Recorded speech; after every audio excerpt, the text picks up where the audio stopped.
Yes, we can start. Good morning and a very warm welcome to everyone joining us today for this special webinar organized by the International Institute of Security and Safety Management on the highly relevant and timely topic Understanding Nuclear Radiation, Safety Measures, and Emergency Response. In the backdrop of heightened regional security concerns and growing discourse on nuclear risk, today's session aims to inform, educate, empower participants with accurate scientific understanding and practical safety strategies relevant to nuclear and radiological scenarios. We are privileged to have with us our esteemed experts in this field, Major General Dr. J.K. Bansal, VSM, Chikitsa Ratan, retired former member NDMA, veteran Indian Army and DRDO, a globally recognized expert in chemical, biological, radiological, and nuclear disaster management. Major General Bansal brings over 35 years of experience across in Army Medical Corps, DRDO, and NDMA. He was instrumental in establishing India's first CBRN mitigation and training center and has led national response to incidents such as Mayapuri radiation leak, Fukushima monitoring, decorated with Vishisht Seva Medal and Chikitsa Ratan Award. He continues to shape national and global strategies for CBRN safety. We welcome you, sir. Next, I would Thank like you. to introduce Dr. S.P. Lochab, Professor and Radiation Safety Officer, UPES, Dehradun, ex-scientist, Inter-University Accelerator Center. Dr. Lochab is a leading physicist in the field of radiation safety and dosimetry with over 145 published research papers. As radiation safety officer at UPES and former scientist at IUAC New Delhi, he has made significant contributions to the national disaster management guidelines with nuclear and radiological emergencies. His expertise combines scientific rigor and public safety applications, making his insights crucial for both technological and non-technological audience. Welcome, Sir. Next, I would like to introduce our moderator, Professor Santosh Kumar, professor and former executive director, NIDM, senior disaster management expert. Professor Santosh Kumar is a seasoned disaster risk management expert with over 3 decades of experience in policy research and capacity building. As a former executive director of the National Institute of Disaster Management, Ministry of Home Affairs, he has trained thousands of responders and officials in disaster management. A key advisor to national and international institutions, he brings academic depth and practical wisdom to the role of moderator in this high stakes discussion. Welcome, you, sir.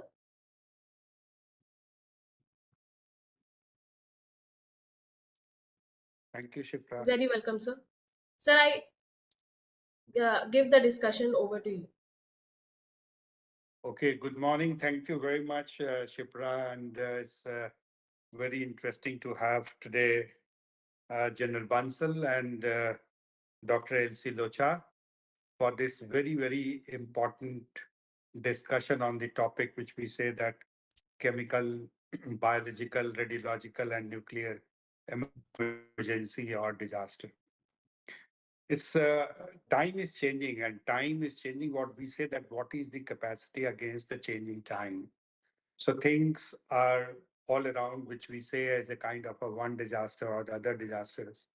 We are now changing in terms of that other kinds of disaster, which may lead to a kind of a bigger kind of emergency, which is related to chemical, biological, radiological and nuclear. Biological disasters we have seen in COVID-19, how that across the globe, people got affected and the country's economy and also the lives of the people were severely affected. We didn't know initially that what are the important kind of a do's and don'ts which we should carry in our kitty or in our mind so that if it comes, we are ready to actually deal with that. So when it was coming and biological disaster all over this the year, the bad days of the COVID-19, people did not realize the importance of mask and also the importance of washing their hands, sanitizers, and so and so forth. And the disease could spread to one country to the other countries and to the other countries and envelop the whole of the globe. Same way, we are thinking that how we should be aware that biological we spread we spend a lot of time on informing people, educating people, and also making them aware that how we can survive. So ISSM thought that why when we are talking about security and safety, how ISSM can actually help at this moment where that we are using we have lot many chemical industries across the country. We are already vulnerable to biological. We are also concerned about the radiological and nuclear disasters. And one very good example which we can learn from there, that's the Mayapuri incident which happened in Delhi. Smallest of the events actually create panic pan India. So in the current time, we thought ISSM that how to inform and start educating people so that if all happens, they are aware and they can save their lives. So इसी क्रम में the International Institute of Security and Safety Management thought and discussed with General Bansal, who have spent long years in this, and also Dr. Locha. So why not have the experts of the panel and let us hear that what are the safety measures for the common person and also for the institutions, those who are dealing with it, although they are aware about this, but still this is important to reiterate those learnings which we have already learned. So that's what ISSM thought of, that this is falling under our objective. And so that we decided to why not roll down as a series of program on understanding the chemical, biological, radiological, and nuclear disasters. The people who are mining across the country, the vital installations, and also those who are responding to such kind of a disasters. It is important to understand what is this all about. First, we should know the fundamentals. So, what are those fundamentals which we understand with? When we say nuclear, every time when the radio and television is talking about nuclear emergency, nuclear disaster, nuclear explosion, nuclear bomb, and so on and so forth. So, trying to understand that instead of making panic, idea is to have a understanding of this, how we can survive, what are the essential steps which we can take, any individual, and let us discuss is that whether the scenario, whatever the scenario, we say that if you sweat more in peacetime, then you have a kind of at the time of war, you don't bleed much. So that is that what prevention is better than cure. So we are trying to understand this, the phenomena with these two experts.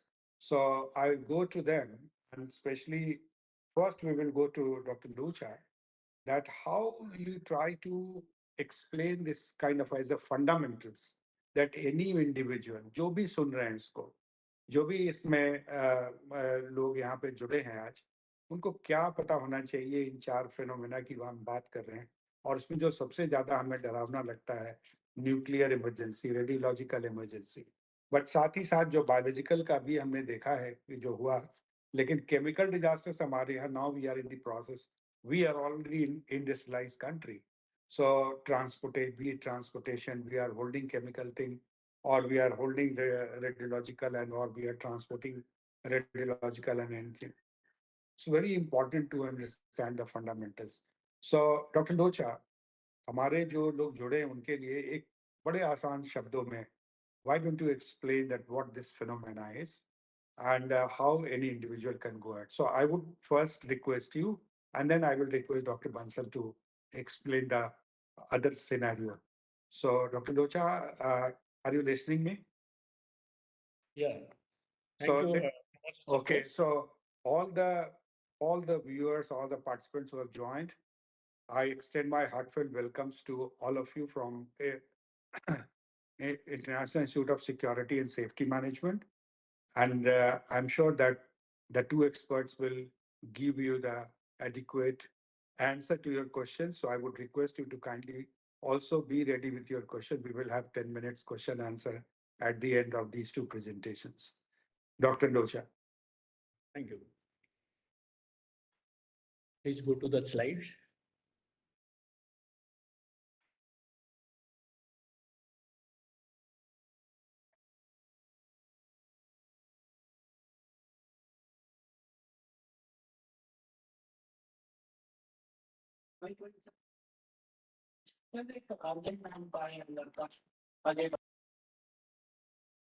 Yeah. Slide move.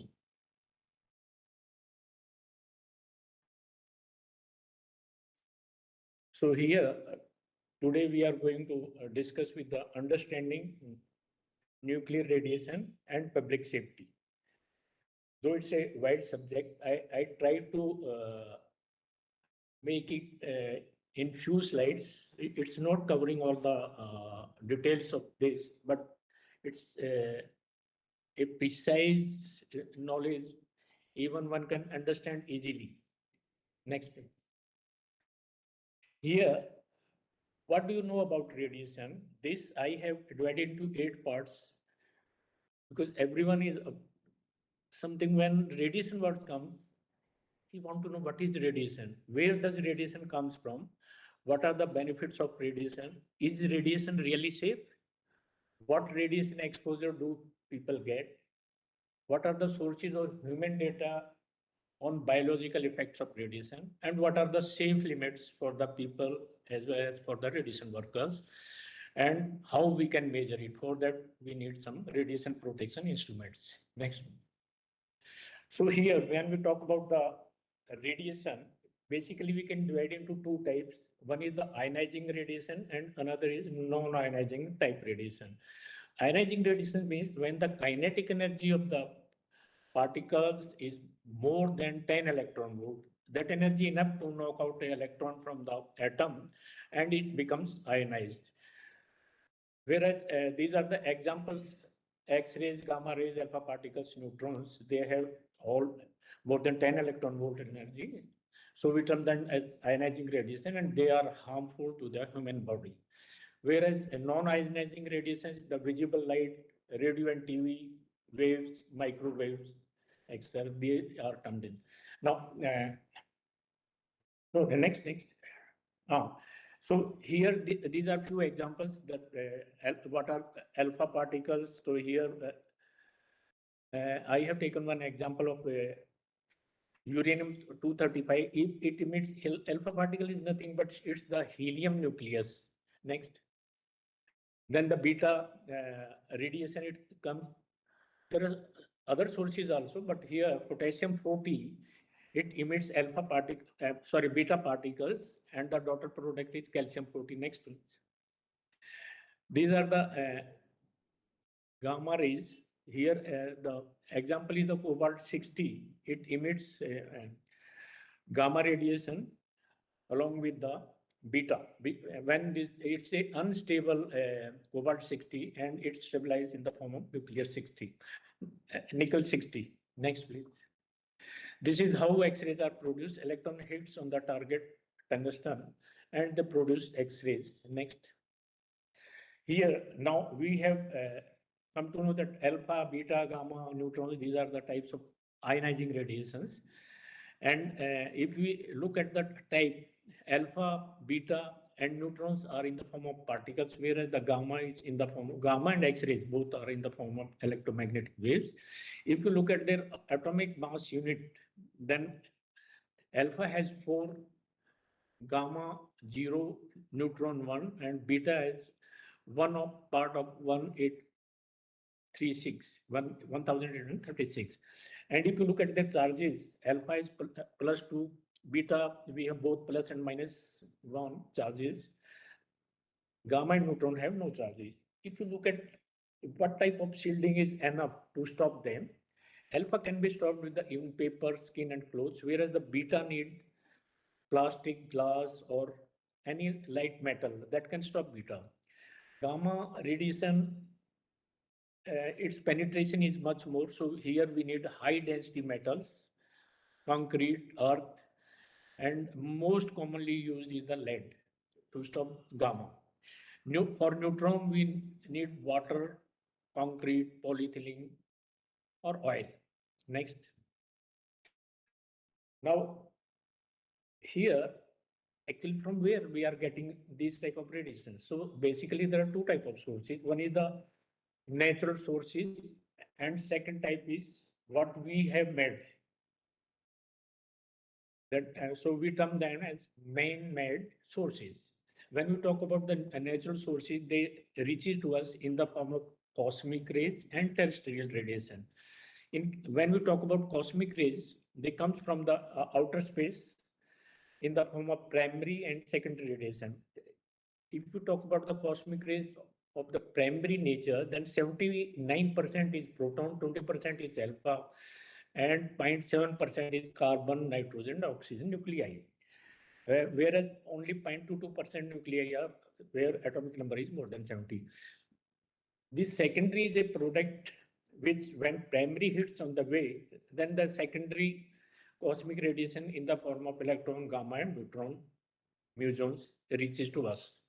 If you talk about the terrestrial radiation, that is radiation coming from the Earth. So these are again a natural occurring radioactive material like potassium, rubidium, samarium, etc. They are widely distributed throughout the Earth crust. And there are certain rocks like granite rocks. They have uranium, thorium, potassium, carbon 14, etc. Next. If we see the distribution of uranium, thorium, radium, and potassium in the different type of rocks, so that is here.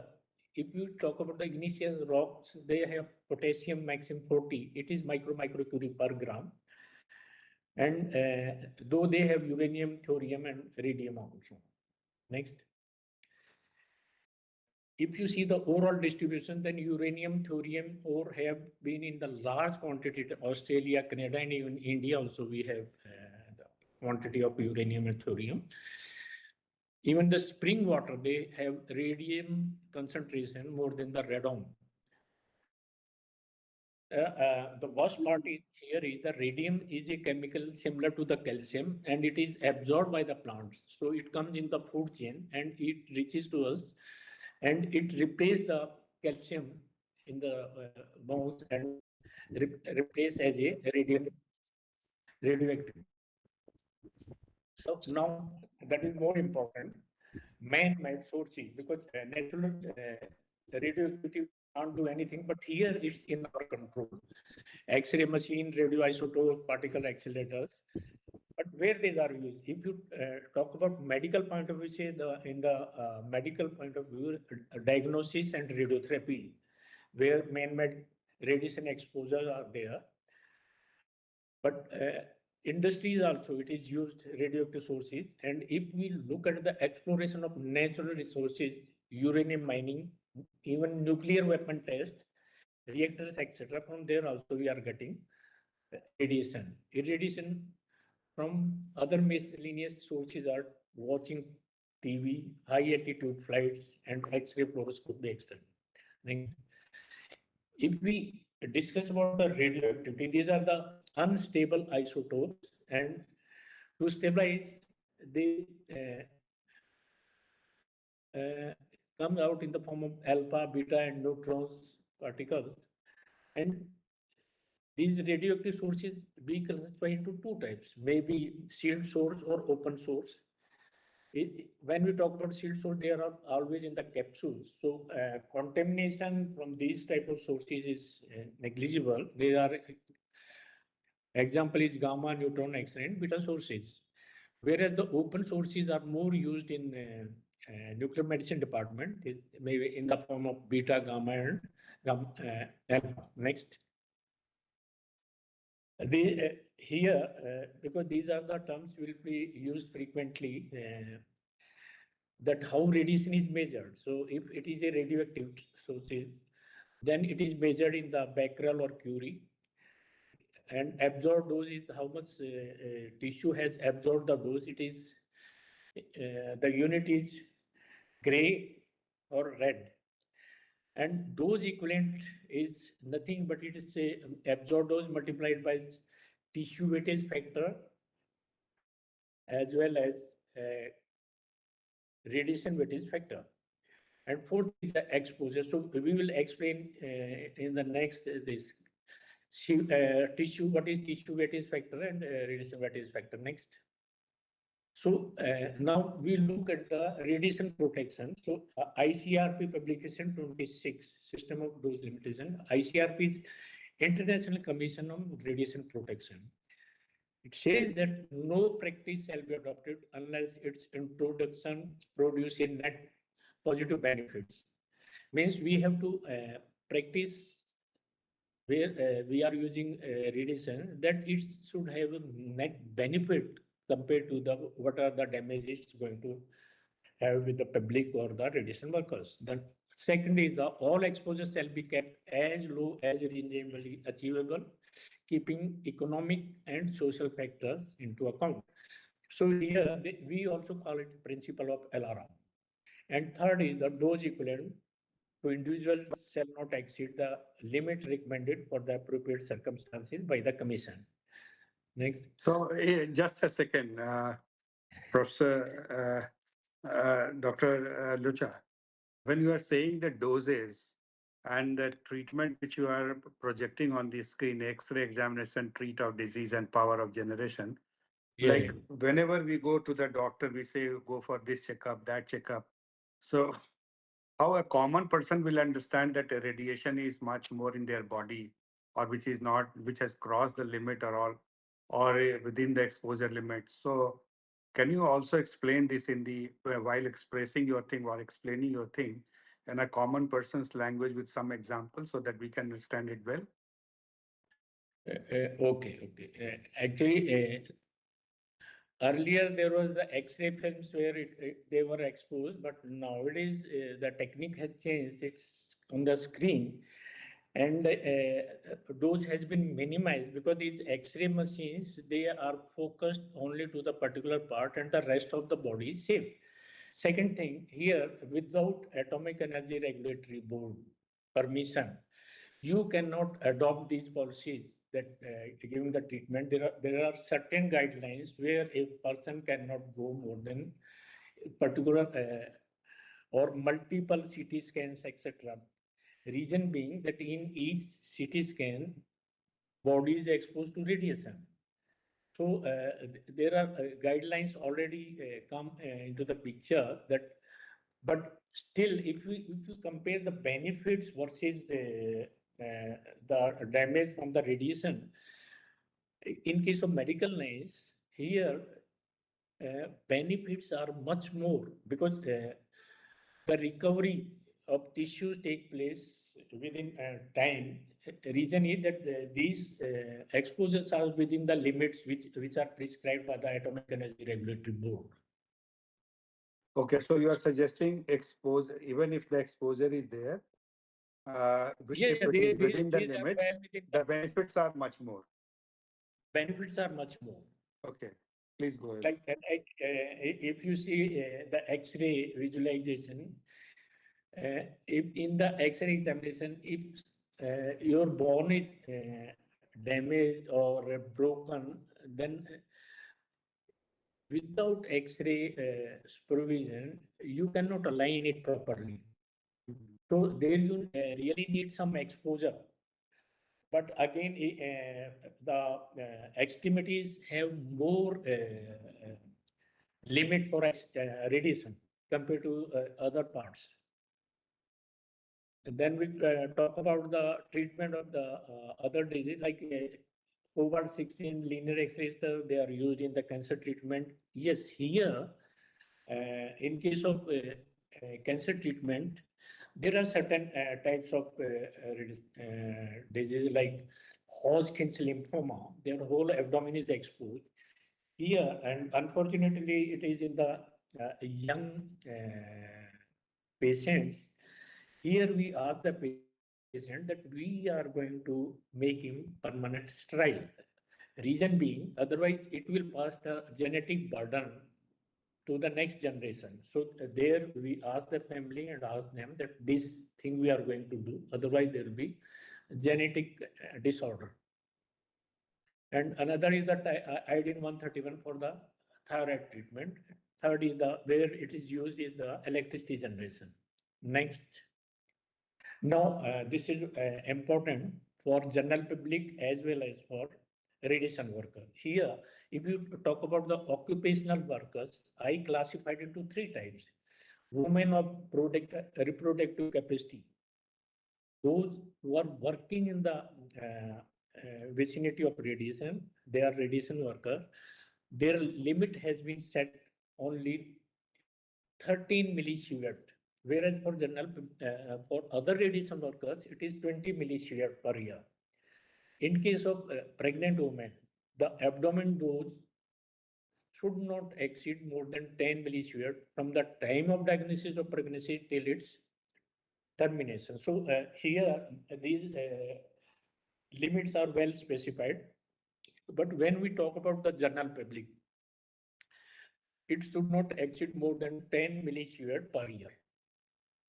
Next. Now, this principle of LRA I have already explained. Now, here important thing is that how we can minimize from such type of radiation which are man-made. So here time, distance, and shieldings are three factors by which we can reduce the exposure up to certain extent. Here, if you increase the distance, suppose if you double that distance, you can reduce the exposure 1/4 time because it's indirectly proportional to the distance. And when we reduce the time, here we can minimize our exposure. So we have to explain, we have to minimize the exposure. We have to plan our work in the area where the radiation is there, that how fast we can complete the job. And third is the shielding. It is between radiation emitters and the person who is working there. Next. So this is I have already. Yes. Dr. Loka, just 2 minutes, just like Alara, you are saying, time, distance, and shielding, इससे हम जान बचा सकते हैं या अपने radiations को कम कर सकते हैं बॉडी में. उसके लिए इम्पोर्टेंट है कि सपोज हमारे घर के पास we have a kind of a कोई ऐसा रेडियो एक्टिव एलिमेंट मिलता है, but we do not know, we do not have the sensor, we do not have everything. Any individual household in India, they might not be having this sensor and anything about, even if suppose some security guard or some security persons, they are manning something and they find something. तो वो कैसे समझेंगे कि हमें इससे दूरी बनाना है, time थोड़ा अगर करना और शील्डिंग से बचना है या दूरी, वो थोड़ा सा. Actually, the best example is the Mayapuri incident. Because there was no human body do not have any sensory organ by which they can identify that they are in the vicinity of radiation. So in Mayapuri case, we have not come to know directly. The owner of the scrap market shop, he was admitted to the hospital with a continuous fever and hair loss. So from there, it has come to know that it is a radiation sickness problem. And then how it was traced back. So it's a big question. That's why there are certain conditions. No practice of radiation is allowed without the permission of Atomic Energy Board. It was the biggest mistake by Delhi University that they sold the gamma chamber. Ideally, the radioactive cobalt 60 source has to be returned to the isotope division in Bombay. So even unfortunately, the person who dismantled it, he died because of radiation. that I'll show the slides. So now the important part is how to calculate that how much time I can spend there. So here the allowable working time is dose equivalent limit divided by the dose rate. Means we know the limits that for the radiation workup, what is the limit? But what is the dose rate? How much is the radiation coming out there? If it is divided by there, then we can find out that per week how many hours I can work in that area. And third is the shielding. So here we can find out the reduction factor, radiation level without shielding and radiation level with shielding. Means here we have to come to know that what type of shielding material we have to use depending on the type of radiation. Next, here the penetration limit of alpha, beta, gamma and neutrons is shown in the picture. Alpha can be stopped by the paper, but it is most harmful because the quality factor of alpha is 20. Means it is 20 times harmful than electromagnetic radiation. So it is more dangerous when it is inside the body. Second is the beta. Beta cannot be stopped by the papers. It can be stopped by the plastic thickness. And third is the gamma. They pass through the plastic, but they are stopped by the lead. Neutron cannot be stopped by the lead, plastic, or paper. Here we need a thick concrete wall. Next. Now, suppose we have a radioactive source of 50 microcurie. Then the handling of such type of activity is different from the source of very weak strength. So here we have to use hand gloves and the forceps. Second thing, when we are using, and if it is a sheet source, we have to take care that it should not be broken. If spillage is there, then the contamination will take place. Third is the radioactive material should be stored in the specially designed, maintained by the center. So it should always be kept under lock and key. And where the lead shielding provision is there or lead pots are there, there it is to be kept. And if it is to be carried from one place to other place, then it is always to be carried in a lead pot. Next. So this is the what is safety or safe, because even any small work, it is cannot be defined as it's a complete safety. Even when we are crossing the road, anything can happen. So so here again, if you are going for X-ray examination, here is the question which you raised. X-ray examination of cancer detection is, when we talk about this, if only risk is like taking an ordinary drug, if we are going to take, because if cancer is there inside the body and we are not going because we are afraid of the I may get the radiation, then it will be more disaster than going for X-ray examination. Next. Now, ionizing radiations, what happened?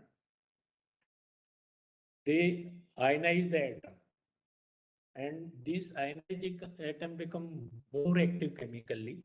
They form a compound that interfere in the cell division and metabolism. That is the main issue with the ionizing radiation. And when we talk about the degree of damage, so what type of radiation is involved? What is the intensity of the radiation?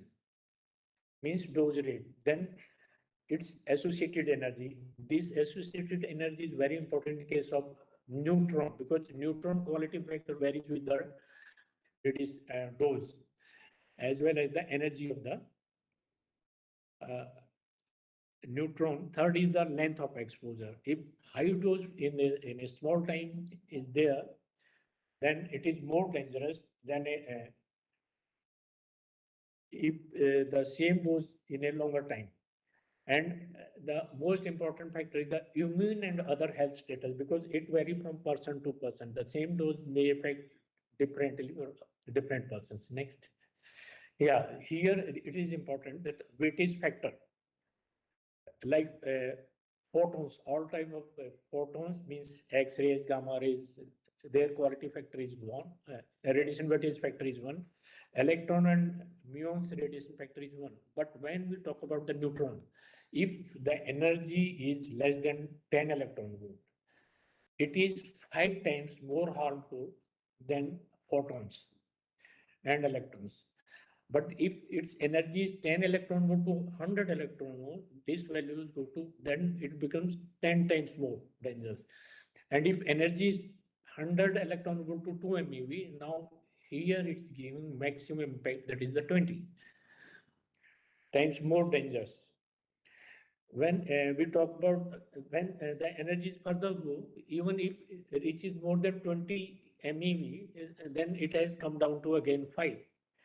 Whereas the protons and other recoil protons, where the energy is more than 2 MeV, radiation weightage factor is 5. Then alpha, beta, and other fission fragments, it's again 20.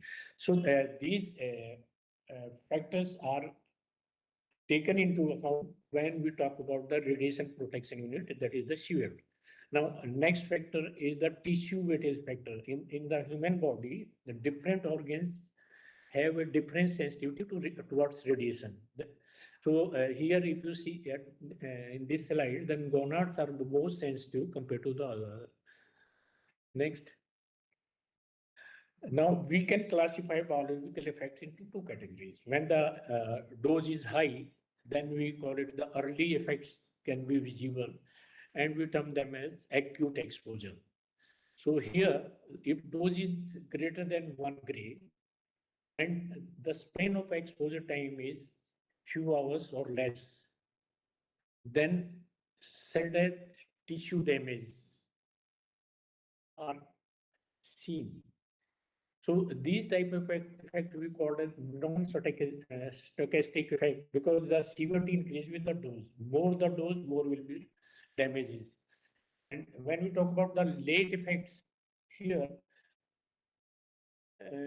today a human being is exposed, then the symptoms come in the later stage.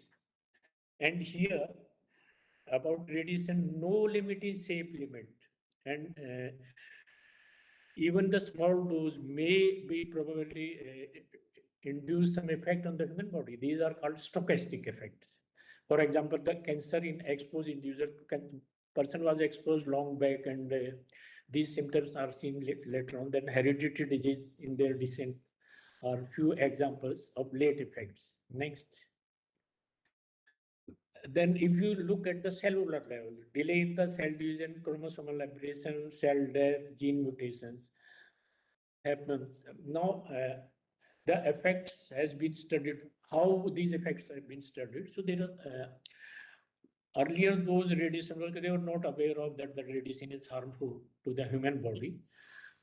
So some data was taken from there. Then radiation accidents occurs, and those who were exposed to radiation, some data was collected there. And other data was irradiated animals and keeping them under observation. And so these are the few from where we have concluded that what are the limits that where how much damage take place.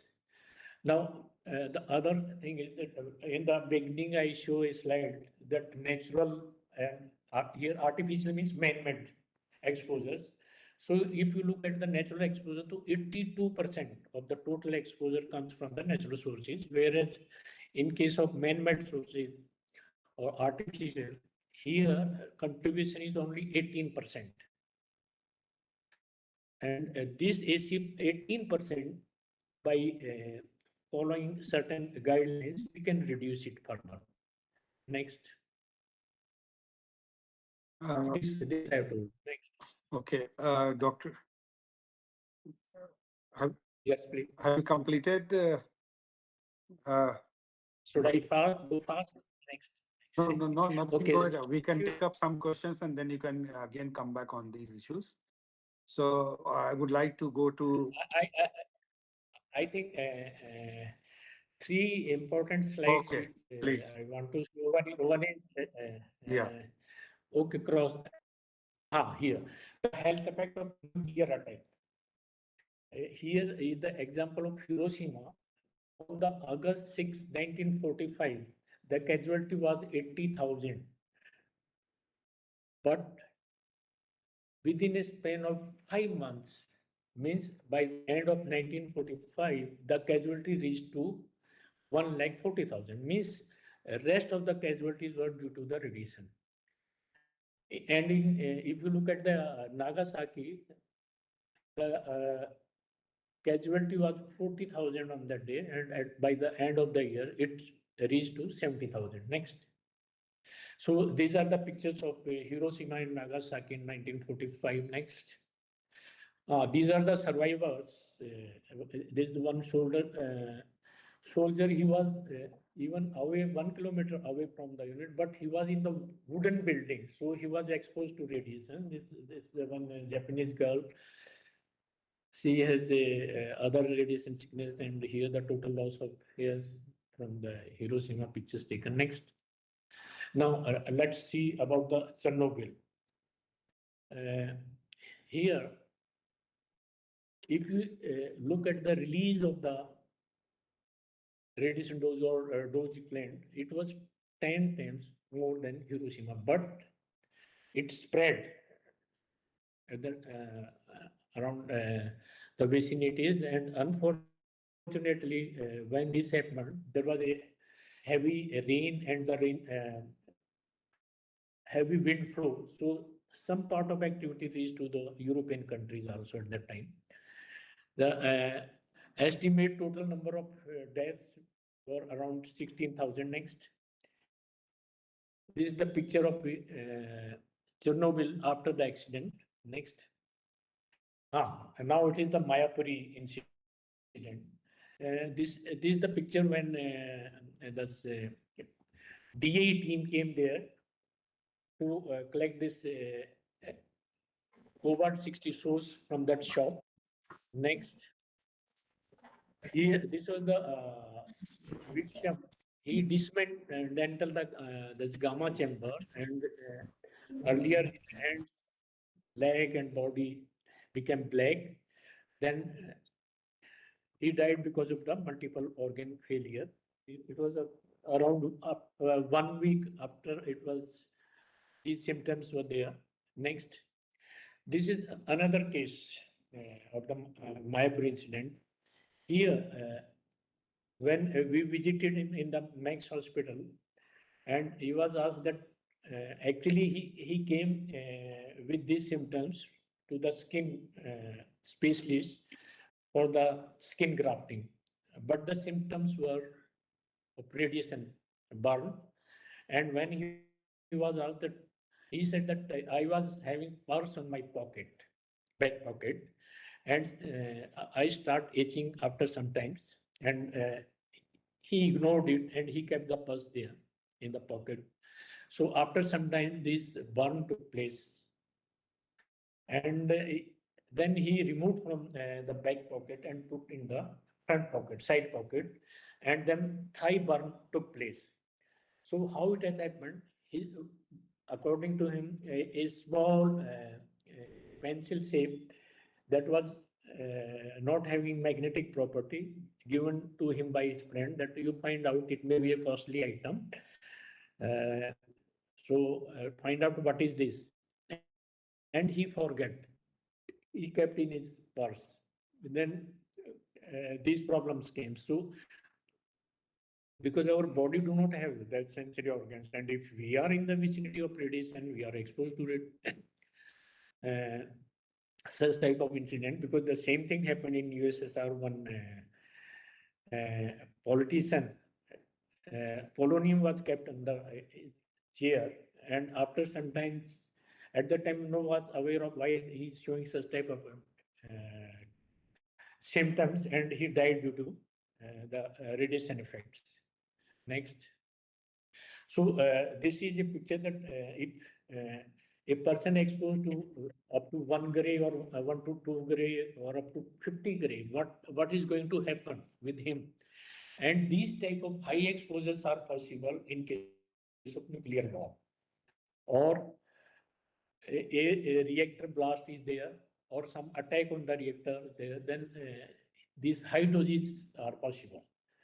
So here, if dose is up to 1 gray, incident of vomiting won't be there. But if it is 6 gray to 50 gray, then 100% all is going to have the vomiting problem. And if you look at the time, after how much time?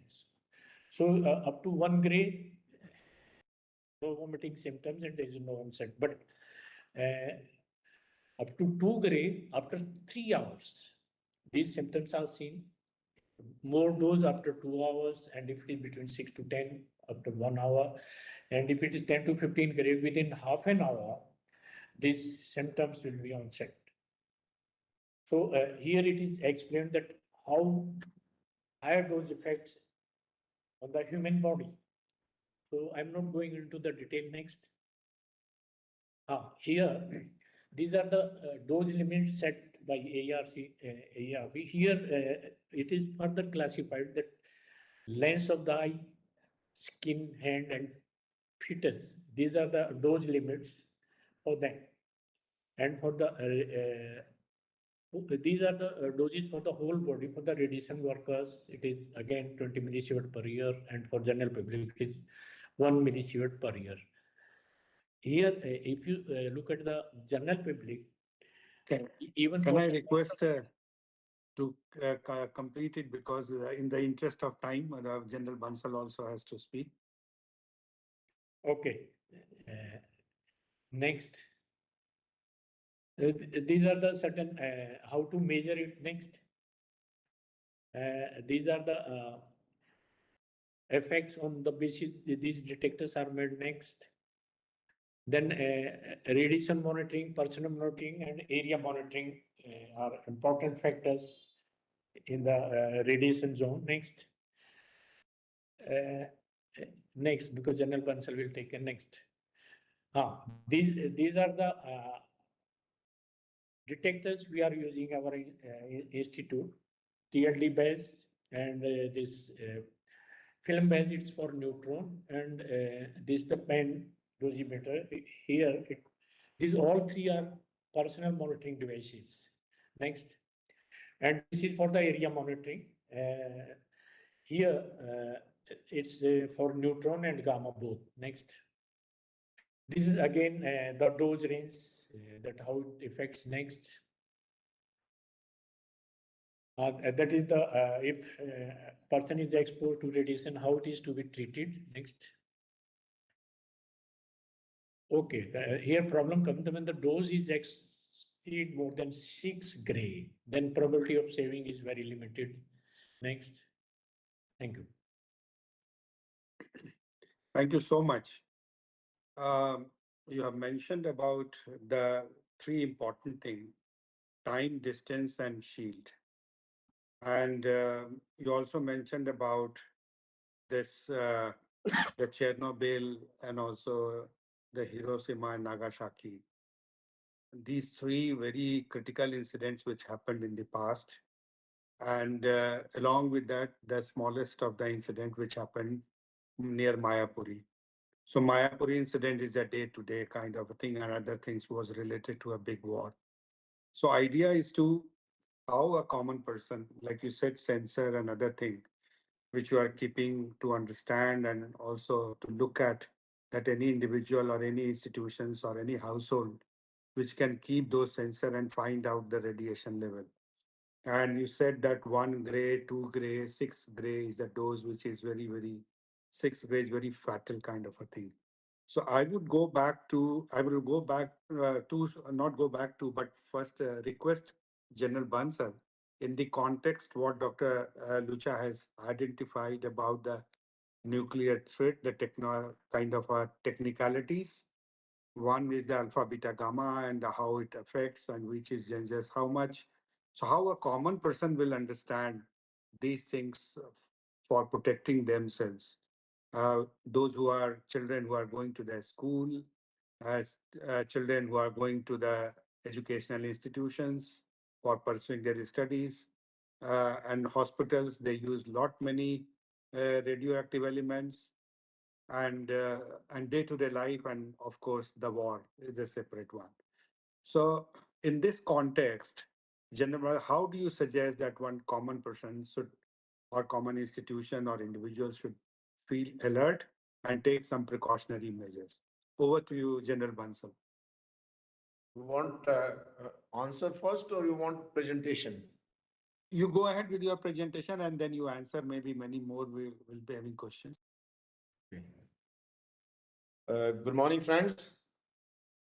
At the outset, I would like to place on record my appreciation for Professor Santosh Kumar, Director, International Institute of Security and Safety Management, to choose a topic which is of very much importance in the present scenario in the modern days, because with increased industrialization, the use of nuclear material is increasing.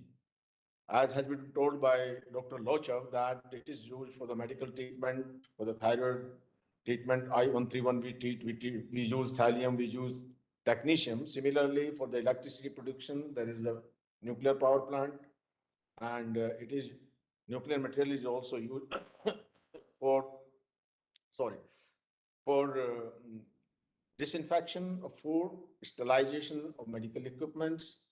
Like that, there is a vast use. In the present scenario, there is a conflict going around the world, whether you take the Russia-Ukraine war and or this Middle East war, where there is a nuclear flashpoint. Because in the world, there are more than 12,000 nuclear warheads, and major nuclear warheads are with Russia and USA. However, other countries like China, India, Pakistan, France, UK are also having, and of course Israel is having, but they have not declared. Uttar Korea or the Northern Korea is also having. So in that scenario, there are some, at times even Russia told that okay, we'll use nuclear um, weapons if required. So, however, in India and Pakistan, the Pakistan used to threat, but it is a bluff. We don't accept it. However, if we talk about Pakistan, nuclear material or nuclear bomb is not safe because of the terrorist. And now, after the destruction of Hamas, the Hamas terrorists also coming to Pakistan and they are colliding together. So there are the chances the nuclear material can pass in the hands of terrorists. So I would like to tell here that in Europe, they are having renovating the shelter, underground shelters, which was there during the Cold War time in 90s, and they are also stocking and distributing potassium iodide, which is important for preventing any thyroid cancer. So under those circumstances, the time has come that yes, we must also make preparation, and it takes times to make awareness. Such a things as I told by Dr. Lochab, that nuclear material can be used anywhere. So protection is very, very important. Before proceeding further, I would like to tell that yes, Professor Santosh Kumar asked a question how to protect. The protecting in the sense is where do we find the nuclear material? Could be in the hospital, though there it is well protected by the radiation safety officer. The nuclear material is at the power plant, that is also well protected. Now come the area where is these are in the unauthorized hands, like some terrorists or miscreants. They may use the nuclear material. The problem is that you cannot see, you cannot taste, there is no smell in the nuclear material. It can only be measured by a nuclear by equipment which can measure radiation. So at certain places, maybe in a place where the public dealing is there, maybe a mall or some other places, there must be the instrument for monitoring the radiation. That is very, very important. So now I will just proceed. Dr. Lochab has all told about what is radiation, what are the safety measures. I will highlight what are the emergency scenarios and how can we prepared and what is the strategy for the management. Next slide, please. In broadly, what could be the nuclear scenario? It could be an accident in a power plant, which has been told, as in Chernobyl, it happens in Fukushima also, or there may be some accident at the time of transportation. There may be unsafe disposal of nuclear material. The classical examples is Mayapur incidents. or it may be used by the terrorist for making a dirty bomb or suitcase nuke, or there could be a sabotage of a nuclear reactor, and of course, the use of nuclear agents in the war, which has happened in Hiroshima and Nagasaki. Next. Now, it has been told by Dr. Lochab in detail in 1945. There was the Hiroshima and Nagasaki incidents and what was the damage, which has been already told. I will not go into detail next. Now here, what I want to highlight is that this is the diagram showing Hiroshima city. Now, in the epicenter, in the center of the place, where the bomb was dropped, up to 2 kilometers, everything evaporated by heat. And the yellow area shows the effect of radiation up to 4 or 5 kilometers. That was the damage caused over there. Next. Now, Chernobyl disaster, already told by Dr. Lochab, but here I would like to tell one thing more important, that whenever there is any accident in a nuclear power plant, that the radiation goes beyond, much beyond that, and it depends which direction the wind is there. Air wind makes a plume. The plume is the radiation material along with the air. And this plume went up to Poland, quite large area, and even the fields were contaminated. The grazing animals, they were having radiation. And मैं यहाँ पर एक बात ये भी बताना चाहूँगा कि मैं इन मास में था उस समय, तो हमारे पास में केसेस आए तो 4-5 महीने बाद में कोई जो लौट कर आया चेरनोबिल से, तो we have done is radiation detection. उनका हमने पूरा होल बॉडी रेडिएशन किया, तो रेडिएशन जो है वो he was a sick gentleman, और 6 महीने के बाद तक भी radiation activity was detected. Of course it was very mild in the turban. So that is the effect of the radiation which is constantly keep on doing. Next. Mayapuri incidents has been told by Dr. Lochab. It was in 2010. Cobalt 60 was used for this. They were dismantling a nuclear, the Gamma unit, which was in the Delhi University, disposed to the Mayapuri. Actually, the whole program here was that when they detected, they found the cobalt pencil, which was shining, and they thought it's a very some precious metal, more precious than gold or anything, and they tried to keep it very safe. So next. Now, me and Dr. Lochab, we went to that place and we have seen that where the radiation is, and this is the radiation dosimeter which Dr. Lochab is carrying, and we try to see which are the areas still contaminated, and we try to keep the people away, educated them, and decontaminate that area. Initially, the patients, they were referred to Deen Dayal Hospital. 8 patients were there. Out of 8, one Mr. Rajendra, we could not save him. So when those patients were, I went, he went, we both went. So in Mayapuri hospital, nobody was going close to the patient, thinking that they may be emitting radiation. But the radiation, until unless this has gone inside the body by some particle, there is no radiation. Once it is exposed, person is exposed, after that, there is no radiation. Next. Now this is a photo showing burn of skin of Mr. Deepak Jain. As I told, thinking that this is a very precious material, उन्होंने रखा sir के नीचे और सो गए उसके ऊपर. जिस तरफ से सोए आप देख सकते हैं कि कितनी बुरी तरह से वो उनका हिस्सा जल गया. Next. This is which already has been shown by Dr.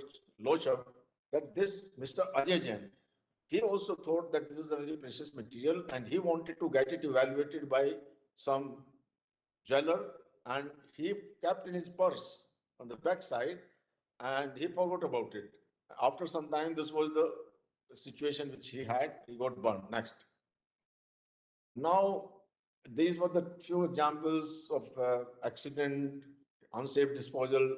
The similar thing, it happens in the Fukushima. In the Fukushima also in 2011, there was earthquake, tsunami, followed by the damage to Fukushima reactor. And there was a widespread contamination of radiation. We sent our NDRF team from here because we had a National Disaster Response Force team, which is well trained, and they did wonderful work. And the Prime Minister of Japan, Mr. Shinzo Abe, he was the Prime Minister at that time. He appreciated their work. Next. Now here I would like to highlight Japan.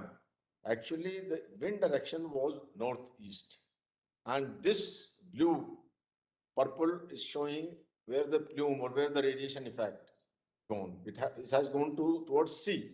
Suppose the wind direction would have been opposite direction or maybe northwest, then more number of people or more number of population would have been affected as it happened for Poland in the Chernobyl, the Poland and other countries were affected. Next.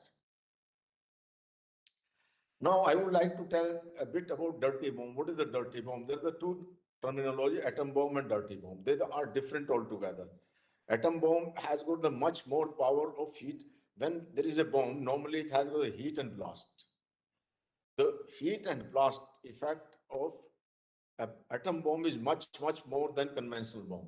While the dirty bomb is a conventional bomb, it is the explosive material is contaminated or put by a nuclear material. It may be cobalt 60 or cesium 137. They have the long half-life. So after explosion, it has got the same heat and blast effect as normal bomb, but it spread the radiation, and that radiation remains in the atmosphere quite some time, in fact, in the individual.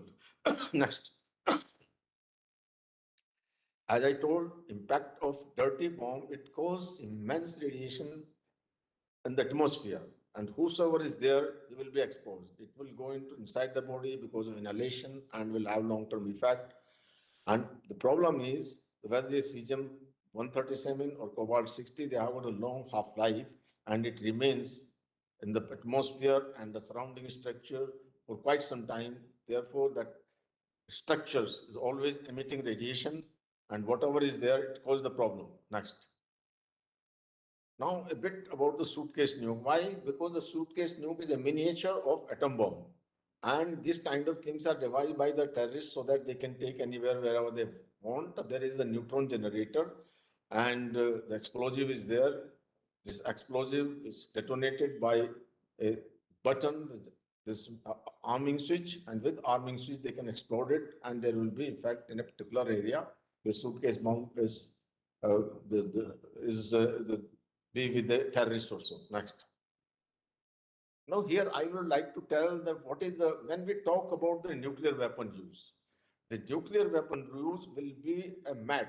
MAD means mutually assisted destruction. If any country, whether it is Russia or it is UK or it is France or USA, these countries always, there has been Cold War. Now the things was going on. One, the Russia was saying, okay, we'll have the nuclear attempt. Then France also activated nuclear warhead to different countries of NATO, which were in NATO. Similarly, UK also. So if basically these are the deterrent. And earlier there was a NPT, non-proliferation treaty, and but still there had been proliferation. So if 1 megaton bomb is detonated up to 6-7 kilometer area from the epicenter is shown as a fireball in the center, it will evaporate everything. And up to say 25 kilometers, there is the blast effect, every buildings and everything will be blasted. And the radiation effect will go to 50 kilometers. So that is the magnitude of destruction of nuclear material. So I think this will be very destructive things, and one should not think at all. Neither of the countries should think about it. And as they are started this non-proliferation treaty, under that, those things should be taken off. Next. Now, once a nuclear material is in the atmosphere, it affects human being, it affects animals, it affects flora and fauna. Here, the nuclear material, once it falls on the ground, it leaches in the soil, and water is contaminated, and everything is contaminated. So there will be total destruction and annihilation of the mankind. Therefore, it should not be thought of. Next. As has been told by Dr.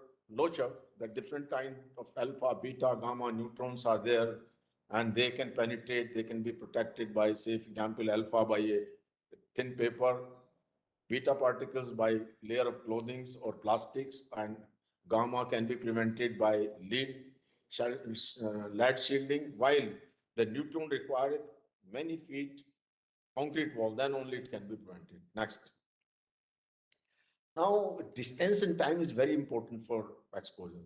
So, dictum or doctrine is that once there is a nuclear explosion from the site, one should go as early as possible and as far as possible. Then the radiation effect will be minimized. Next. Now, how do these particles enter in our body? When there is a radioactive material in atmosphere, it may go through inhalation. When we are taking breath, go to the lungs, it may go by ingestion to our intestine, and it may go through skin also, enter in this through skin, or they are stuck to the skin and keep on emitting radiation. Our bodies, I mean, if there is a wound, then it will facilitate further. Next. Dr. Lochab has already shown that what are the effect.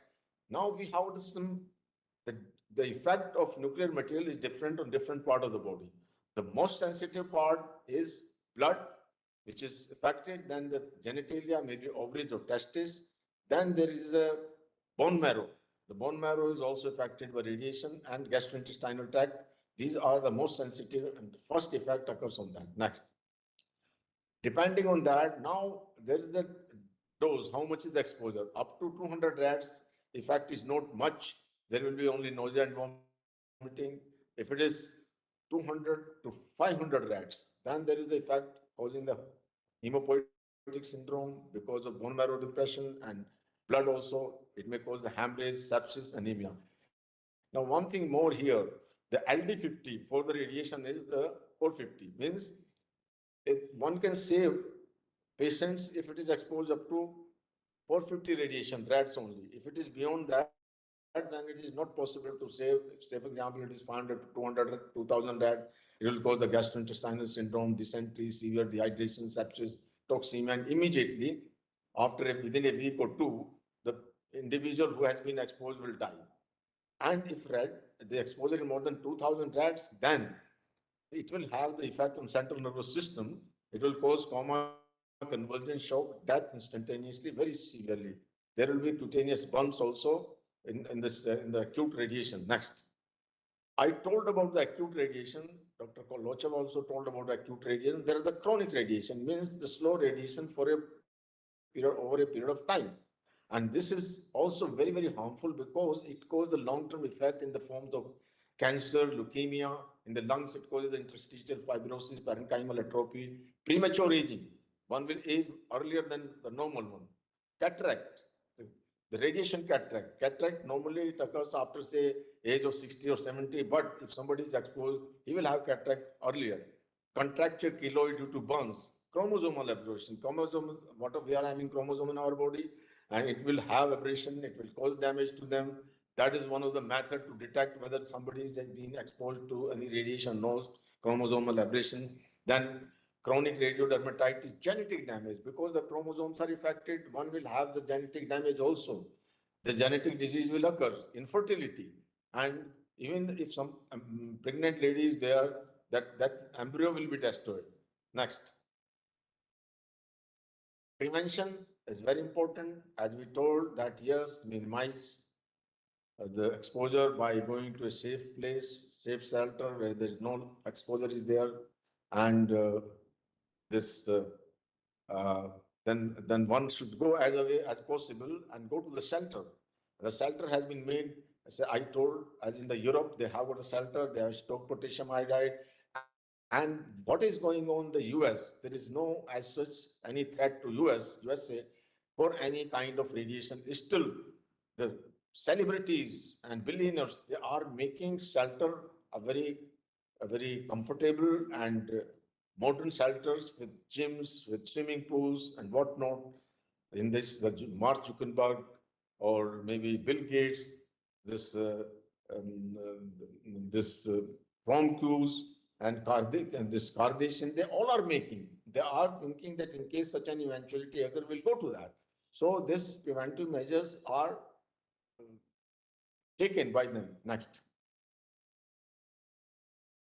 This is important that we have got in India, Indian government, we have got the radiological emergency framework. In the radiological emergency framework, National Disaster Management Authority oversees disaster management framework all over the country, and the Atomic Energy Regulatory Board, AERB, it regulates, it lays down the guidelines wherever somebody is having any nuclear power plant or somebody is having any radioactive material, maybe in the hospital, that they make the guidelines for the precautions. So those guidelines has to be adhered, and that is being implemented and seen by um, AERB.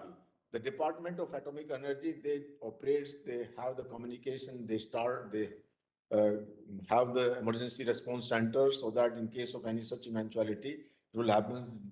As a matter of fact, when there was the problem in Mayapuri, this this nuclear power plant in Calcutta, in Narora, they came from there and they decontaminated that area. Next. The government of India is deeply concerned about the management and the prevention from nuclear material. So we laid down, I was in NDMA and we make these guidelines. This is the guidelines which were made, shown over here also. So these guidelines, they have the how to prevention, mitigation, capacity building, preparedness and response. Everything is comprehensively being made. All experts from all over the country were invited to prepare this document. Next. Now, if there is any disaster, nuclear disaster, the preparedness is there.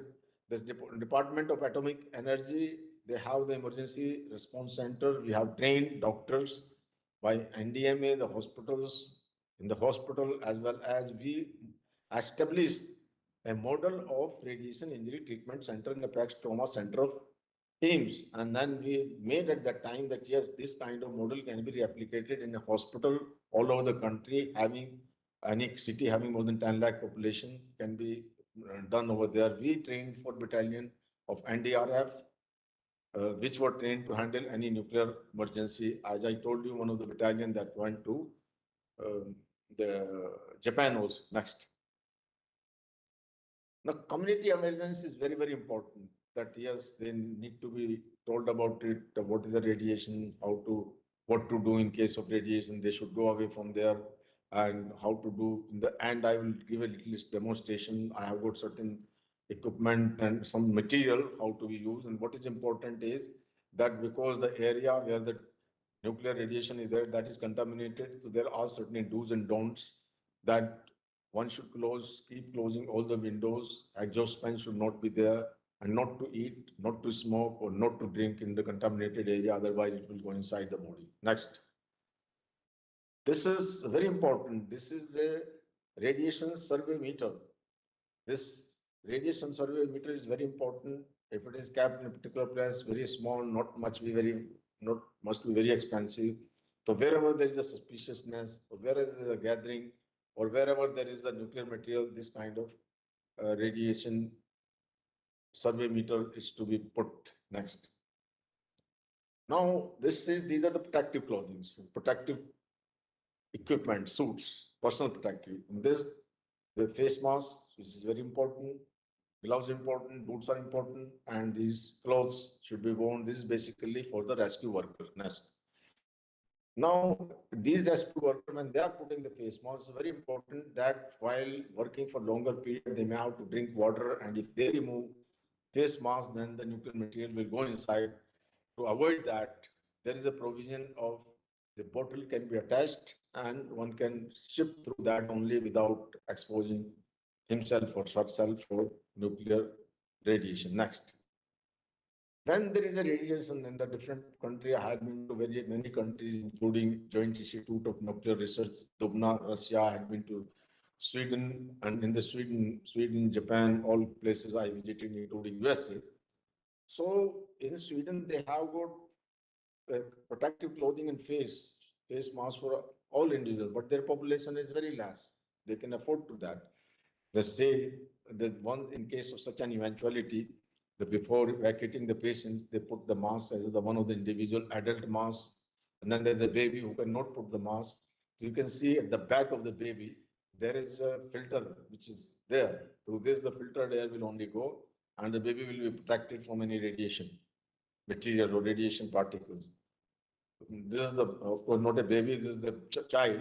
In case of baby, this on the leftmost place, there is a, for the baby, it is a kind of case in which the baby can lie, and there is a filter on the right below, which will filter the air, and then only the air will go. Next.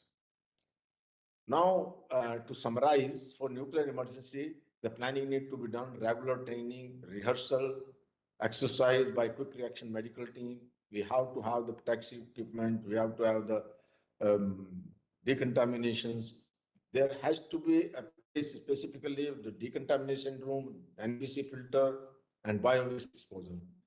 As I told, the model nuclear radiation treatment center as we made in Apex Trauma Center, and there has to be protocols for specialists. And then once that nuclear material goes inside, we have to take it out, and that is being done by the doctor. We call it the decorporation agent. This should be there. Next. To conclude, in addition to risk of accident in nuclear reactor, under prevailing circumstances, there is a perceptible threat of use of dirty bomb, contaminated radioactive material by terrorists. Therefore, we have to be fully prepared to face any such eventuality. Stringent preventive measures, preparedness, public awareness, pooling of resources, coordination between various stakeholders, training and regular exercise are being carried out to tackle a nuclear disaster or nuclear emergency. Thank you very much for your patient listening. Now I have got few minutes I will take to demonstrate some useful material which will be useful for the public. Please go ahead.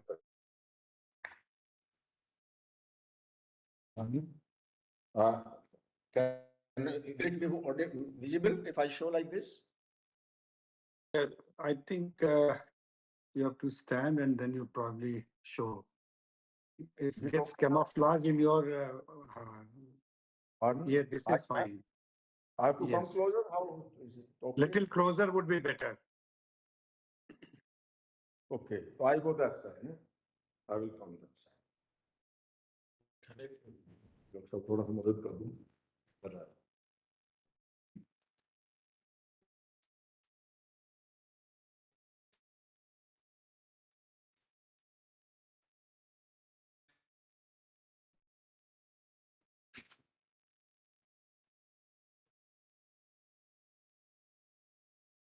Is it okay, Dr. Now? Yes. You see. Start on one word. No, this is fine.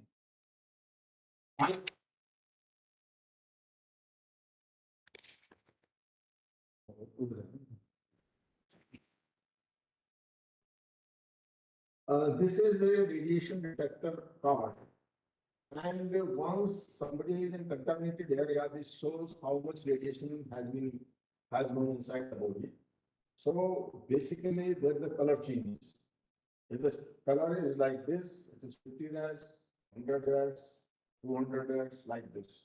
So it can be carried by an individual at the time of whenever there is a radiation field. Now, since this shows any color changes and radiation is there in the atmosphere, then immediately the individual must have such kind of mask and can the face just to cover the face.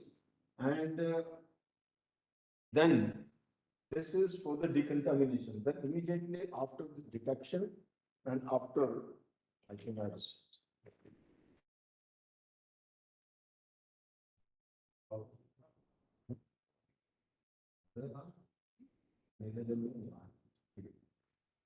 Now,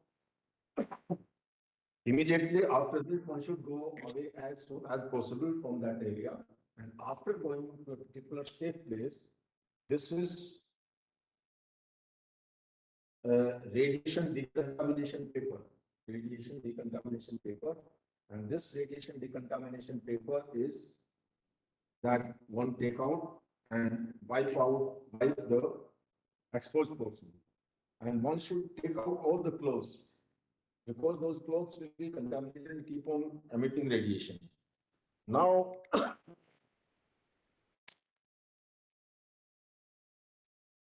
the rescue workers, once once they go inside, I have shown already, this is the face mask which they have to wear, and this is the place where they can attach the water bottle, and this water bottle will go and which will go inside, and they need not to remove face mask while drinking water. In case of exposure, what we do, this is the potassium iodide. Potassium iodide.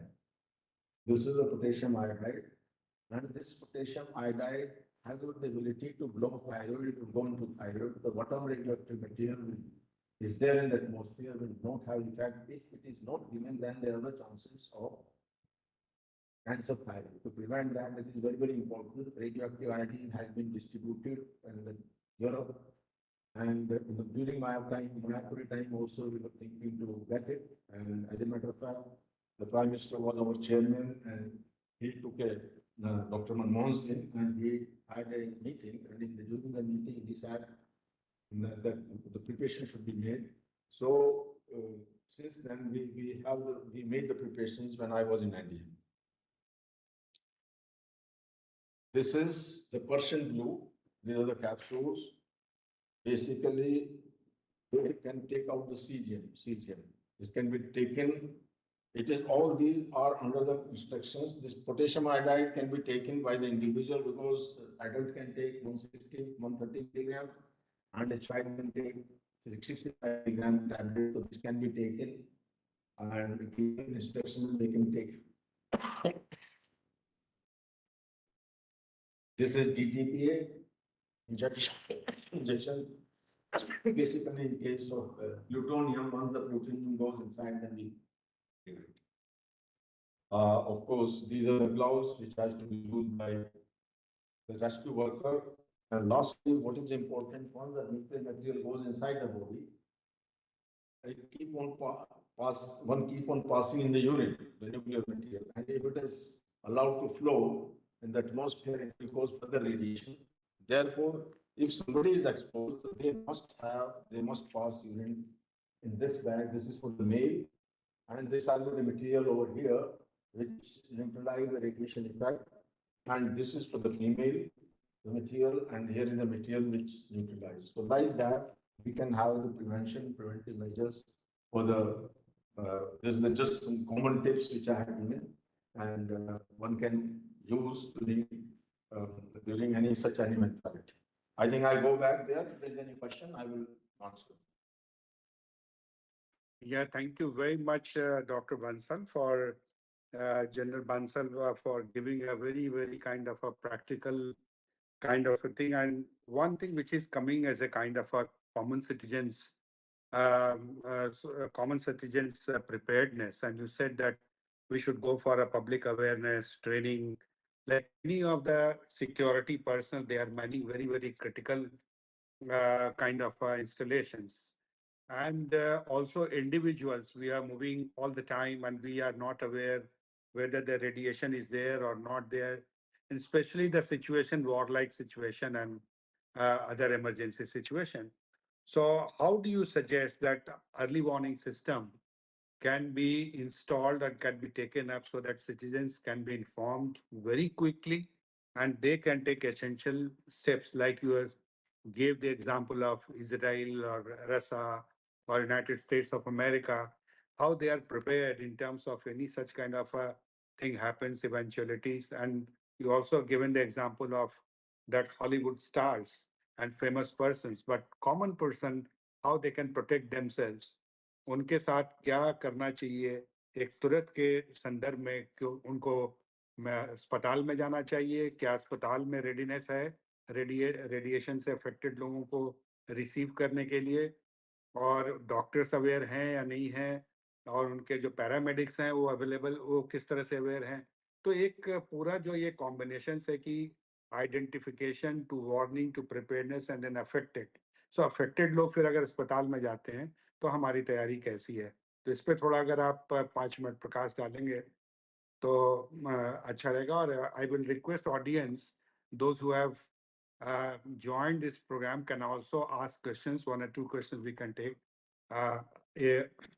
or if we can take questions and then probably General Bansal can respond, whichever way. Dr. Bansal, what do you say? Very good question, Professor Santosh. You have asked very practical question. Now we presume a scenario. As I said, when there was Commonwealth Game in 2010, there was a prerequisite or demand from the various countries that we must have the CBR and protection. So we have put this radiation monitor, for the biological monitor, chemical monitor, all the stadium. And we had put 1,500 our CBR and trained NDRF all over and I was looking overall for this, and we took the help of DRDO, Defense Research and Development Organization, and we had Defense Research and Development Establishment, Nuclear Medicine Department of IISSM Institute of Nuclear Medicine, and we did that. And very rightly at that time we have trained the Delhi Police, we have trained Parliament House personals, and we, as I told, we created a model radiation injury treatment center.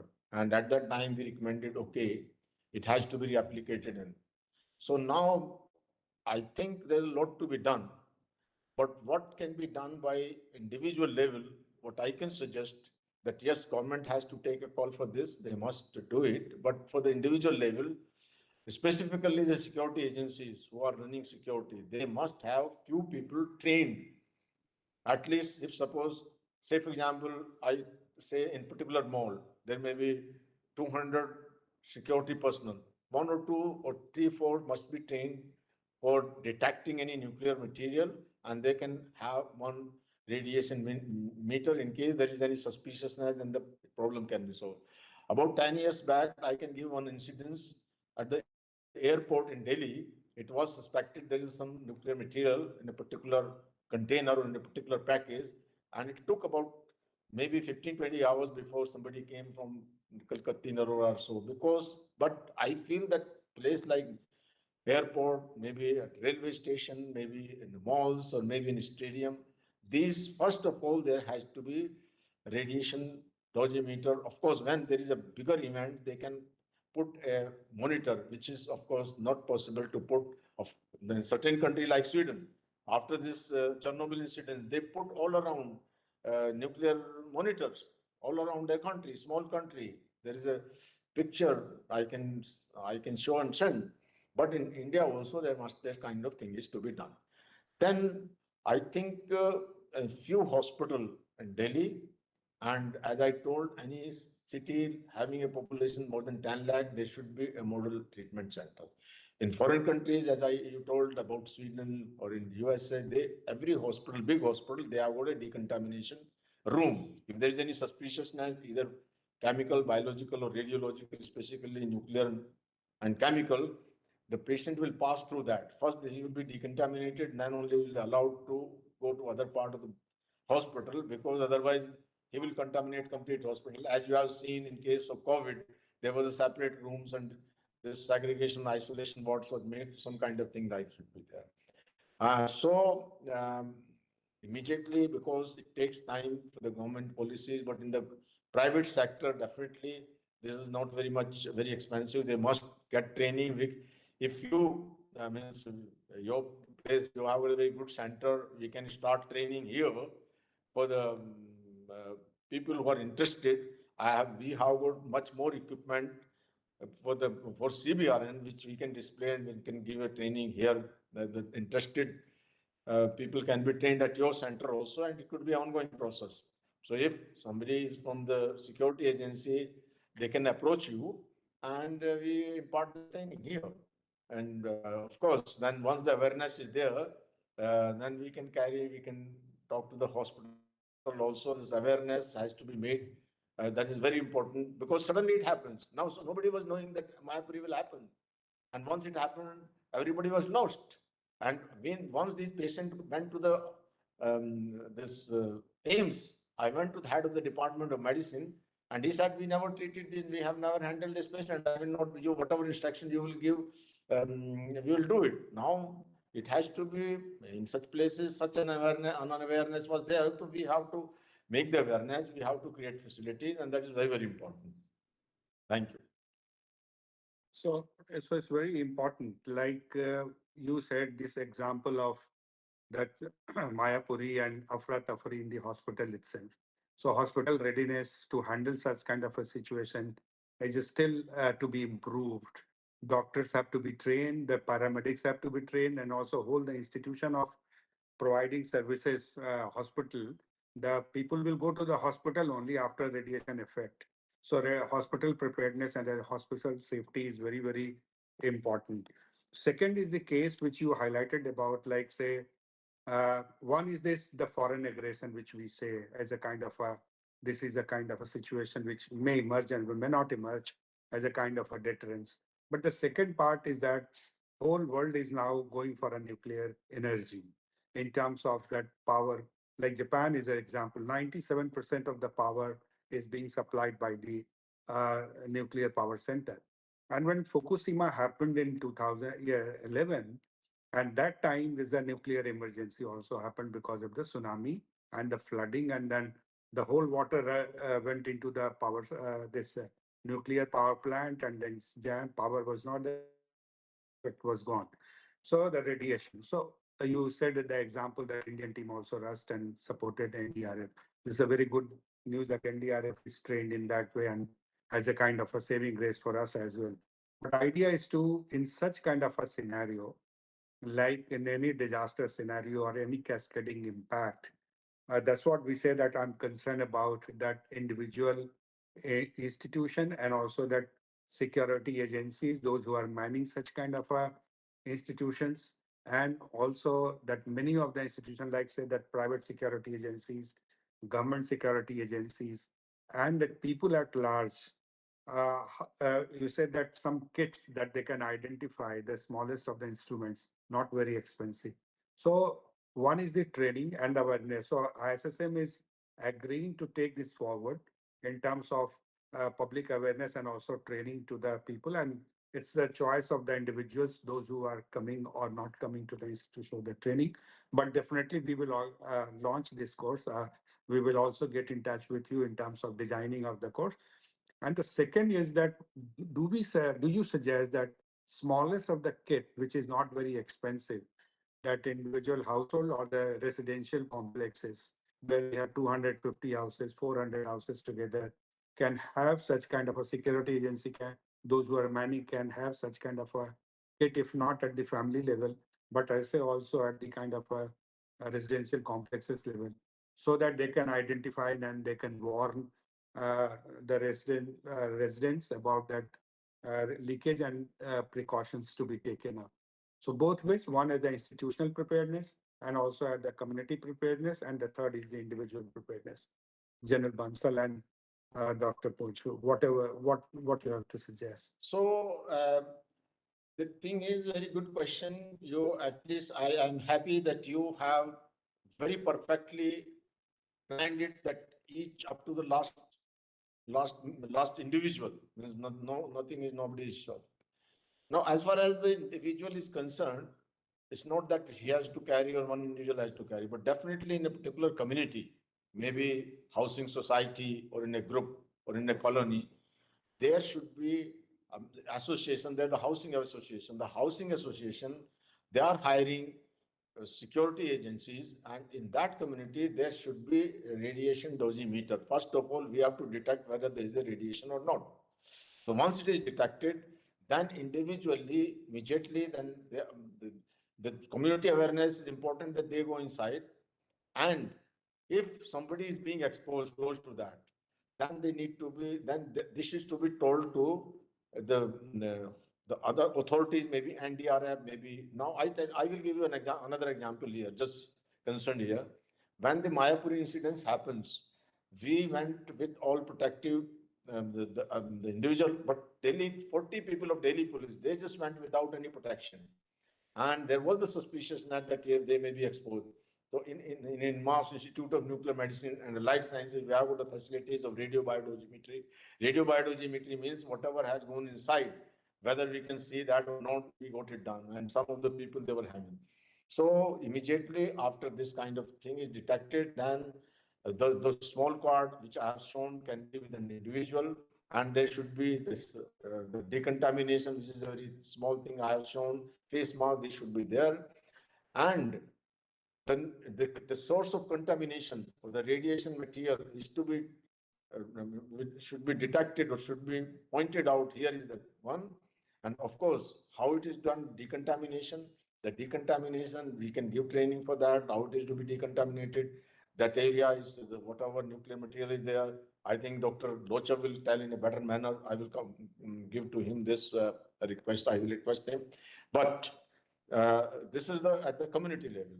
Then, of course, this what important role can play the security agencies. At security agency, when I was in NDMA, some of the security agency, CAPSI, etc., they came to me for the training, but later on, it is a matter of awareness. Incidents was there in Mayapuri.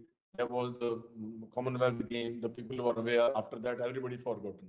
Now there is a again the time has come that an awareness has to be conveyed, created, and now no other than your institute, which is an international institute and which is doing wonderful work in the safety and security. And this is one of the safety and security of the nuclear radiation is also very important. So you can take a lead and can create awareness, and we can do a training center can be made here, and this will be we will get the best professional for training for such professional. And Dr. Lochab has got some agencies with him, some vendors who are having this nuclear instrument on a not very expensive one and a smaller pace which can be given. Over to Dr. Lochab to tell about the decontamination and what kind of the instrument can be used for the radiation monitor. Thank you. Here, before that, I want to explain one incident. When I was in Nuclear Science Center, we received a call from St. Stephen College. The principal called us that nowadays there is a lot of cases of cancer to our staff members. Can you visit and have a survey? So we went there and we found that in their chemistry department, the material which was used for the construction was emitting radiation. Reason was I showed you in my slide that the naturally occurring that from the earth crust. So unfortunately, from where they took the material, it was giving some radiation. Then we surveyed the colony, residential colony. That was almost safe, but chemistry department definitely we found. So actually, if something happened, only then we become aware that okay, something has gone. Please come and survey us. Same thing happened in IIT Delhi. After Mayapuri incident, they called me that we also have a gamma chamber. Please come and see us. For me, it was really surprising. The faculty which was sitting there near the gamma chamber, they were having exposure because that thickness itself is not enough that can stop the radiation coming out. So I asked them, either you change your location or change the position of this. So these things happened. If Mayapuri case has not happened, then they were not aware that this gamma chamber is giving radiation because it's a continuous 160 will give. So the good part is in using the accelerator, etc., you switch on radiation will there, you put it off, no radiation. But in case of this radioactive sources, it's a continuous radiation process. And now I come to your question. Yes, there are certain detectors you put on the top of the building. Every hour, they will give that how much is the radiation in the atmosphere. Because we already installed in our institute, it's giving hourly that what is the radiation level. So anything happened because background is always there. If it is exceeding more than the background, then it's alarming situation. Why it has come? Then we can find out exactly where it's there. So, and second option is like this metal detector. There are nowadays available commercially also the same type of system. If you pass through the contaminated or somebody is carrying radioactive material, we can catch them. Okay. This very good information which you have given. So Shipra, can you see that any individual Yes, who is sir, having we have a questions? lot of questions. May I ask them? Yeah, please go ahead quickly Doctor, because they have the benefit of yes, sir. the two experts. So Dr. Avneet has asked in the comments that is the DRDO or any other organization working on making one for Indian weather? Your comments on how it can be worn, especially in Indian weather conditions. I think she's talking about the suits. Okay, because when you PPE kit, when you use the COVID-19 time, we have seen that it's not conducive for using with a tropical No, climate, lot of heat and sweating. sir, I'm Yeah, asking Dr. about the Avni? CBRN suit. Like, it's a very uncomfortable suit to wear, very heavy, very difficult to wear in the Indian weather. So, I don't know if it's how practically possible it is to wear it for a very long time. So, that is my question. And also asking, is DRDO or any other organization working on making it more comfortable and wearable for a longer period of time? So, that's what I just want to ask the experts. Very, very good question. This was thought of, and it was thought of that some kind of circulation can be done through it. There is work going on this, and this is basically for the rescue workers in case such kind of, because very rightly the humid environment and conditions are different in our country as compared to the Western country where they can wear it. Yes, the work is going on that. So we have another question. Thank you. If someone is exposed to nuclear radiation, can he or she spread the disease? Is it communicable? If somebody is having radiation, can it emit further, can contaminate other also? You mean to say that? Right.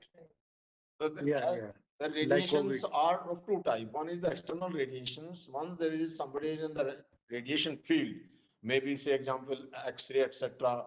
So or even cobalt 60, once is radiated from outside, then it will not radiate. But in case, now I will specifically tell that I am a thyroid specialist, and in mass we treat the patient with radioactive thyroid.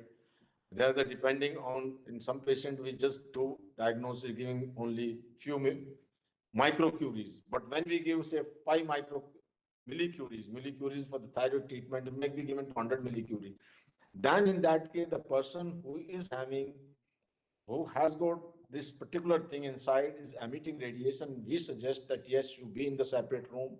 And say, for example, the radioactive iodine half-life is 8 days. So for 8 days, that patient has to be separated and segregated. Very good question. This is a very common use, common things that once somebody is getting radiation treatment, specifically for, for thyroid, then that individual is to be segregated and should not mix up with other family member, specifically children. Yeah. Any other question? Sir, one more Shipra? question we have. This is in Hindi. Bolo? Sorry. You can't read it. No, sir. It's not visible. So Let yeah, the person ask. उनको बोल दीजिए. yeah, this is question by Purushottam Das.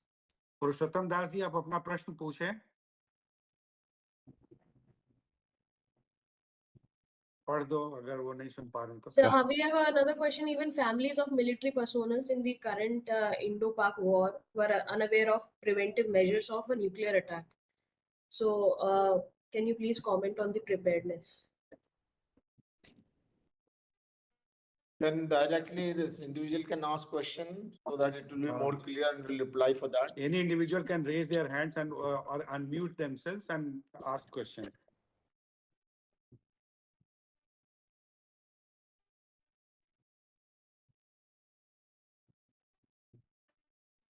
Yes. No more question, Sipra?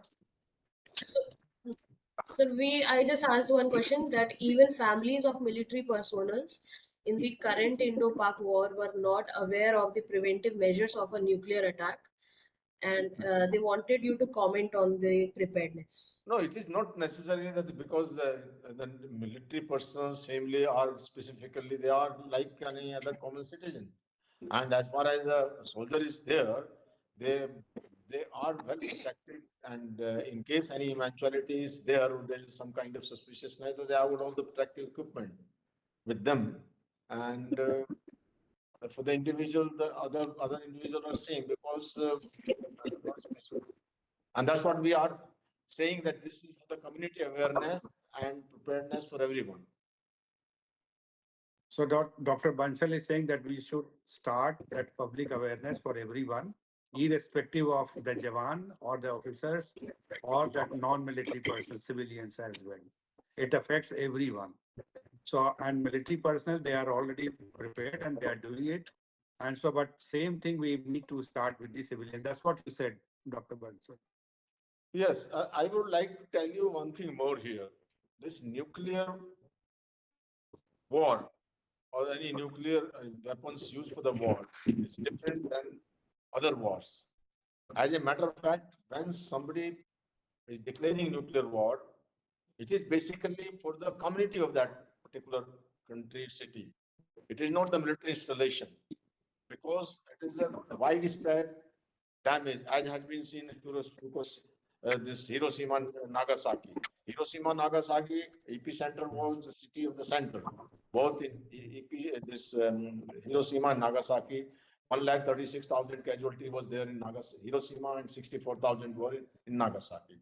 So what I want to convey, there is not any special preparation required for the military personnel, but rather it is required to the general public, because epicenter or any nuclear thing will be the center of bigger city. So this is while when, say for example, I will give you a scenario, then any military fighting on the border, no enemy will try to put any nuclear material on that, because it is close to border, and once it is close to border, it will go to their country also. So once a particular country, I'm not talking about India or Pakistan, I'm talking in general, as a matter of principle, whenever such kind of thing is there, that yes, a nuclear weapon is to be used, it will be used distantly and away from the border of his own country, and it will target the bigger nerve center of that particular place. So the preparation has to be made for the general public, for everyone. Awareness has to be for everyone, preparedness for everyone. And if you see now what happens in Bhopal tragedy, in the Bhopal also there was a gas leak, it was the general public which was affected. What happens in Mayapuri, it was the general public which was affected. What happened in Chernobyl, it was the general public which was affected. And similarly Fukushima. So and of course Hiroshima and Nagasaki. So this thing is specifically for each and everyone, and not specifically for a particular group or for the army personnel. So army personnel and NDMA is trained to handle such a situation. So idea is to comprehensively for CBRN, every individual has to be prepared, to informed, and taking care of themselves. Number one. Number two, for the larger this congregation, we need to understand, as you said, that monitoring of the radiation level. So that is to be done at the residential level or the critical infrastructure where all the security persons, they are manning those institutions, and they are looking at be it private security agency or the government agencies. Third important thing, the training and capacity building should be a kind of a continuum. We are not talking in respect only in terms of war case scenario. It's also in terms of accident scenario, in terms of disaster scenario, or in terms of, as you two examples from Delhi University was quoted, like IIT Delhi, and also from St. Stephen's College and Mayapuri. So idea is to now, this is the kind of a new format, the new change which we are into.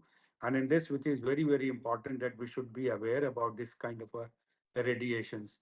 Uh, these kind of recommendations which have come up.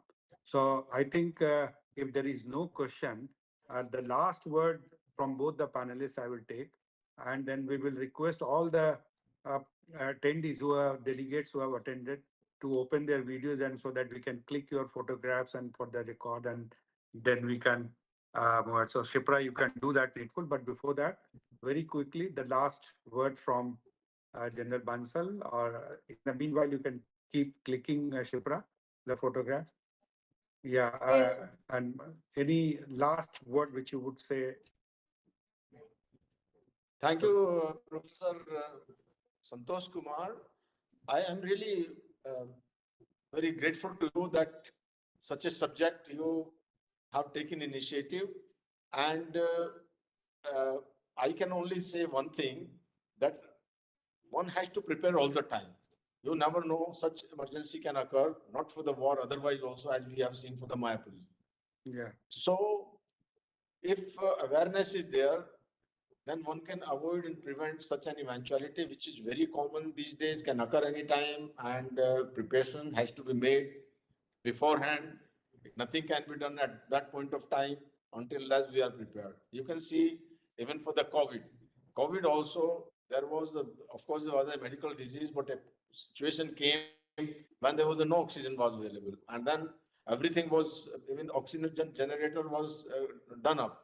So with that, the capacity, and I tell you another thing, during Cold War, there was no nuclear thing was used, but they made shelter throughout the Europe and Russia. Similarly, now there is no apprehension, but in US, the people, they are making their shelters.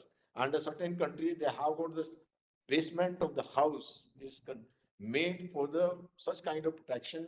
And in certain countries that is funded, and there is a instructions in such eventuality they will go. Of course, that is a very big thing which government has to take a call, but at least privately and a common man, individual, your institution, they can have a start a awareness program. And as Dr. Lochab has told, the Delhi University or scientific students, they were lost what to do. So similarly, if they are aware, they have got small equipment, they can detect what the problem is. So that is very, very important, that it is not very expensive affair. So one must go for that. That is what I can. Thank you. Thank you very much. Uh, Anything from your side, Dr. Lucha? Last comment? It's a interesting topic that you have selected, and really it's the need of the day that the public should be aware and how they can be protected. To so small programs should be organized in the cities to make them aware that these are the basic procedure to protect themselves.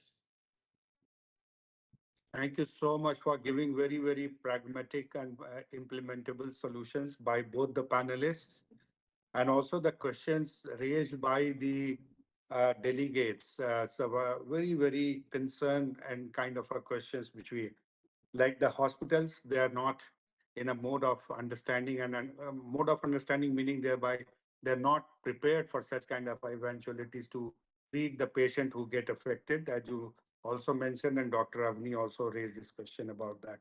And also about the kit, whatever we are adopting here in India, that should be a kind of a our climatic based kind of India has a different kind of a weather conditions, so we could try to understand. So that would be a kind of a technology which we look for.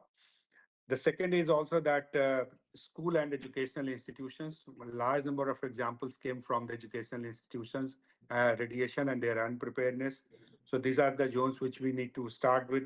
Then the residential complexes and critical infrastructure manned by the security agencies, and how they can facilitate protection to the citizen, those who are there. And with the application of sensor or something like that, so application of technology which are available. So these are whether it's a Bhopal gas tragedy kind of a situation, or whether it's a kind of a situation like COVID or whether it's a kind of a nuclear radiations. So we need to prepare, prepare, and prepare. So that is this kind of a learning today, and then IISSM is very much more than willing, and I can take this liberty to announce here that IISSM will start uh, training programs and awareness program online and the offline also on this very important uh, this topic and very much concerned. And we have already NDMA guidelines, National Disaster Authority guidelines, and we will see that how it goes to the last mile, their awareness program and all. So thank you very much to both the panelists. You have taken time off and you became the part of this deliberations of IISSM. So on behalf of IISM, I extend my heartfelt thanks to both of you. And I also extend my heartfelt thanks to all the delegates who attended this program. And I'm sure when the series 2 will come on this, we will make announcement. We have the database of yours. We will invite you, and seeing your time and availability, you may join. And we will take up this, the different topic related to this, the level 2, that how we can go ahead with this. So then specific to this. And thank you very much, the team of IISSM, Shipra, Prabhajot, Sumit, Vinod, and everyone, those who are there behind the scene. They are not visible all the time, but they are there. So my gratitude to them, and thank you so much being with us. My request is that everyone can put on the camera once again and take the photographs. And Shipra, you will say that yes, the job is done, so that everyone can take the leave from here. So thank you very much Please once smile. again. And keep smiling, nothing to worry. We are there talking about preparedness. It's done. Thank you so much to all of you. See you again. Maybe the next week we will announce and then we will inform you. Thank Thank you, you, sir. both of you, the panelists. Thank you, sir. Thank you. Thank you. Bye-bye.